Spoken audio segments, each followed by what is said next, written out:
force of a tempest can turn a freighter into a child's bath toy, tossing and turning the vessel at the leisure of wind-blown whitecaps.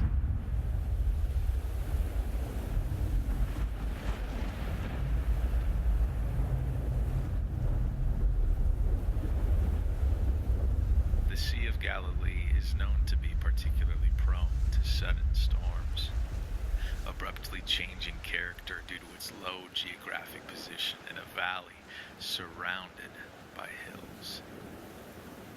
Doesn't that seem familiar? Think about it. Isn't it also true that we often experience some of the strongest storms in the deepest of life's valleys? Scripture tells us of one such storm. Following a day of teaching the crowds, a massive squall battered the vessel that carried Jesus and his disciples. Thunder applauded while wind and waves threatened to capsize the boat, striking fear into the hearts and minds of the disciples. Consumed with their bleak fate, the disciples plead, "Who can calm the storm?" "Teacher, don't you care if we drown?"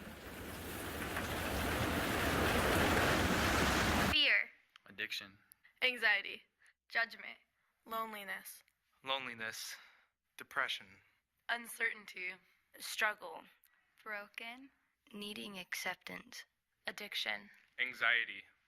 My whole life I've been surrounded by substance abusers or substances like alcohol or drugs or anything like that, and in various forms. And I fell into it around my sophomore year, and it just was a huge spiral down in my life. Like, I just could never get off of it. I could never stop drinking. I could never stop smoking or doing this or doing that. So last year I was a freshman and I already felt like I had almost no friends because during my 8th grade year, practically all of my friends abandoned me. My family went through a phase where there was a big split, and I was caught in the middle of it. I didn't know anyone who was going through the same things that I was going through. And it consumed me, you know? It changed completely who I was. It made me into someone who was an aggressor, who was angry all the time, who was hurting and hurtful, you know? I didn't really know where to look or where to go to. I had this really big fear of abandonment.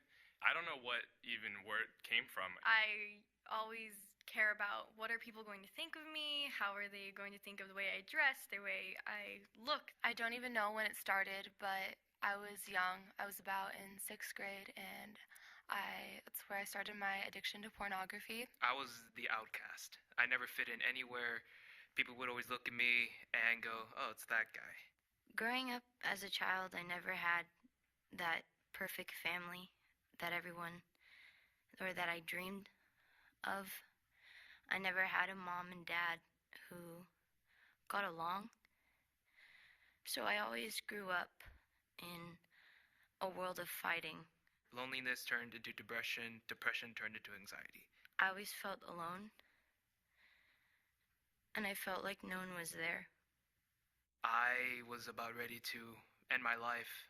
I just felt so done with life that I was so depressed that I just felt like no one cared for me. I was made just so many lonely mistakes that trying to find acceptance. I didn't see a point in being on this earth. It's never been easy just doing things for the wrong reasons. Guys, I thought that no one was gonna want to hang out with me at lunch, performing for others. I already felt like wanting to hang out with others. And it consumed me. Silence. With a single word, the seas became smooth as glass, and the wind was said to have run out of its breath. Who is this that the wind and the waves, mighty as they may be, bow to his call? The only explanation is he is Lord, and he who can calm the raging sea.